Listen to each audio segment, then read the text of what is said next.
Eu quero aqui, ó, o Fábio está perguntando que ele sempre teve curiosidade de como um baterista afina caixa em estúdio. É no centro tonal da música e ao vivo. Tá, essa é uma pergunta muito interessante, porque o que acontece? Com a estrutura do Humberto, a gente sempre tenta manter um padrão, né? O que seria esse padrão de som, assim, padrão de som?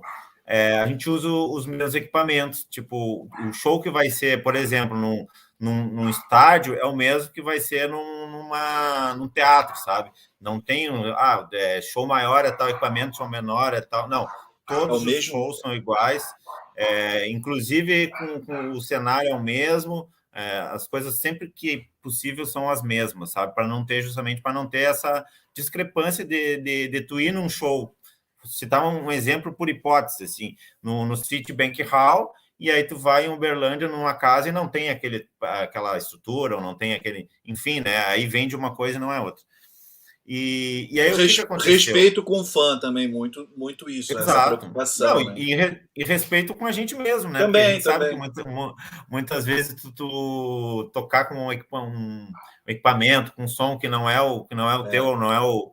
Enfim, e aí eu sempre gosto de pensar que a gente vai para o show para dar o melhor, né? Exato. Como se... Eu sempre penso assim, que eu toco como se não tivesse amanhã, sabe? Exato. Então, Legal. todo show é doação total, indiferente se é para público de 100 mil pessoas ou é para uma pessoa. A doação é a mesma. Então, o que acontece para chegar na afinação? Toda a parte do equipamento de palco é nosso, né? Microfones, alguns cabos, pedestais, tal, tudo para a gente manter o padrão. E aí, o que aconteceu durante a estrada?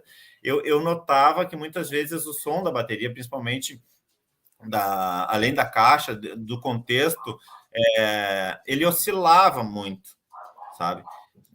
Tinha dias que o som estava muito bom, tinha dias que o som estava mais ou menos, assim, e isso para mim, tipo, se perguntar para 99% das pessoas não vão notar isso, mas a gente que tem aquela sintonia fina, tu consegue, mas eu não estava soando bem tal coisa, e muitas vezes a gente nem sabe o que é, o que faltou, né? E eu sempre tive uma conversa muito franca com os técnicos, tanto com o Alexandre Master, que é o que está com Humberto e teve com engenheiros desde sempre. Desde a demo, né? O Master é uma figura, eu adoro o Master. Ariano que nem eu. O Master é um querido.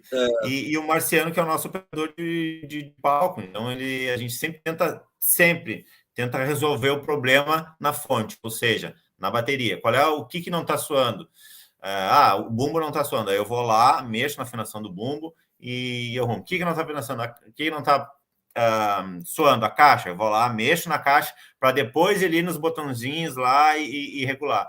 Então, o que eu fiz? Eu vi que eu precisava manter um padrão de afinação, né? E de ouvido é muito difícil a gente conseguir ter isso, sempre. Tu consegue afinar, ok, mas é difícil. E eu comprei alguns afinadores de bateria, específicos para bateria. Então, eu fui pesquisando show a show até descobrir uma afinação que condiz, que fique bom o som para frente e que dentro do espectro da música ela não choque com as frequências do baixo, por exemplo. Pode né? ver. Então tem umas coisas que a bateria é afinada,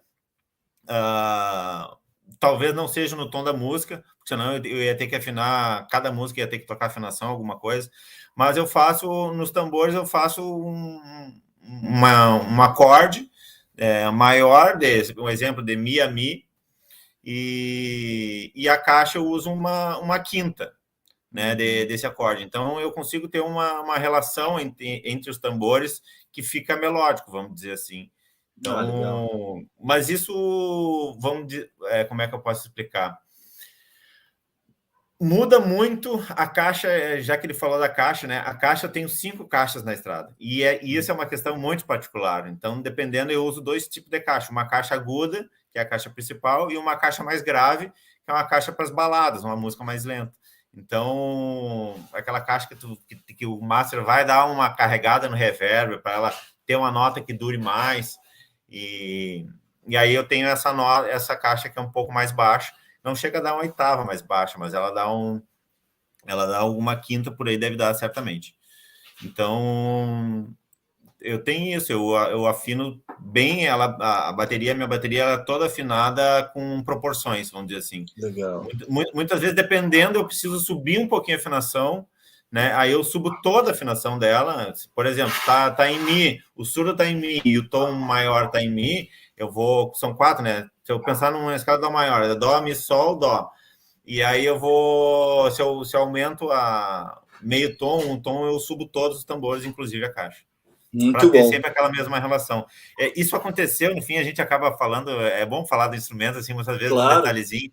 Eu comprei no momento determinado, assim, da estrada, eu senti falta, não senti falta, eu queria ter uma bateria grande, como, por exemplo, a do John Bonham, sabe, aqueles tamborzão, as coisas assim, e eu adquiri uma bateria que tinha esses tambores. Eu usei em poucos shows, porque ela era muito grave, e aí casava muito com a frequência do baixo, e aí não aparecia nem o baixo e nem a bateria para frente. Pô. E aí era uma conversa que a gente teve com o Master, vamos tentar, vamos.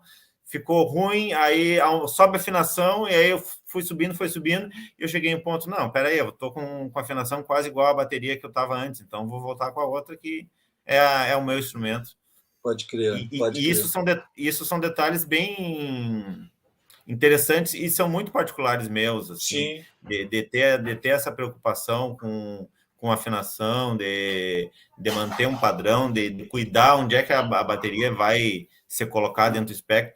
E eu sempre digo assim, uma dica é sempre estar de conversar muito com o técnico, porque o que acontece?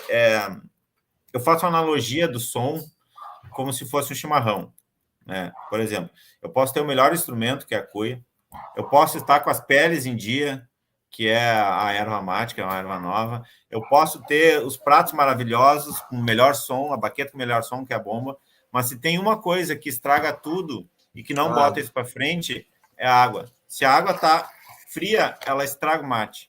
Se a água está quente, ela estraga o mate. Ela tem que estar na temperatura certa. A água não pode ser fervida, ela tem que ser quase água fervendo. Chiar, tem que quando a água chiou, isso eu aprendi a tomar chimarrão aí e tomava uma térmica sozinha. Assim. Tu imagina um carioca preparar chimarrão e tomar uma térmica mas sozinho. É um hábito, né? É um hábito.